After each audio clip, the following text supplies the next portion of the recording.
Hello and welcome back to Foxy's Reality. So, in this video I want to do something a little bit different, something I don't usually do, but I want to show you guys stuff.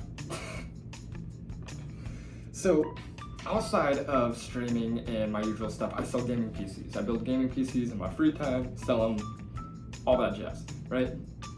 Gaming PCs are very expensive. My personal rig alone cost me hundreds and thousands to build. But what if you want a PC game at high frame rate or a decent frame rate for cheap? Well, back in the day, everyone would use Optiplexes and throw a cheap graphics card in and boost the performance. But it's 2023 now. Is that still viable?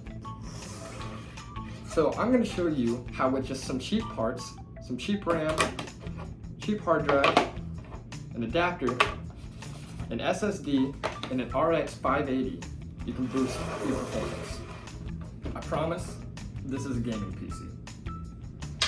So I actually already put the RX 580 in, and given how small this case, or how tight of a fit because of this hard drive tray, I actually can't get it out. So I'm gonna go ahead and just cut and put this thing together, and then we'll run some benchmarks and see if this is even worth doing in 2023.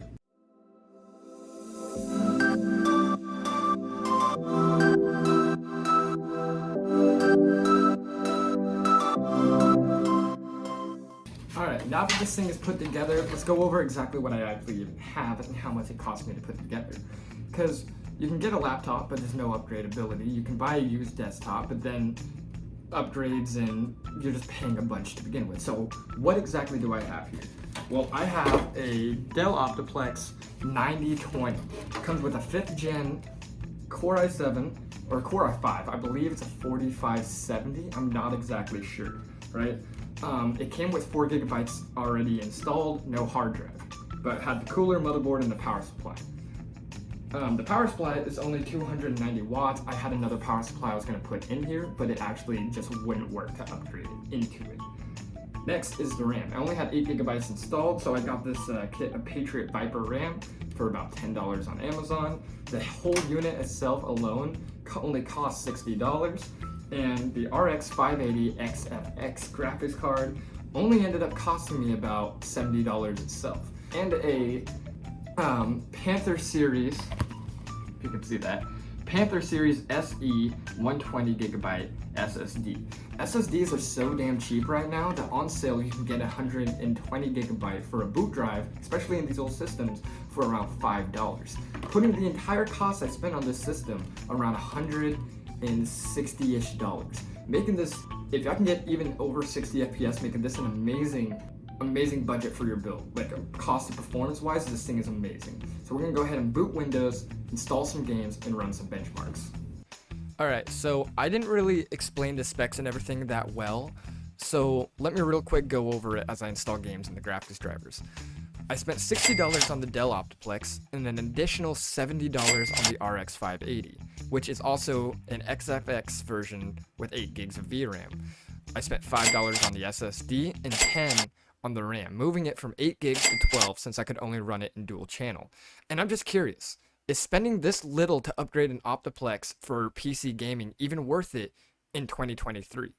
Well, let's find out and move on to the benchmarks.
yeah, even in 2023, I think this thing is viable for casual gamers. I mean, look at the new 40 series. They're dropping cards with 8 gigabytes of RAM or VRAM.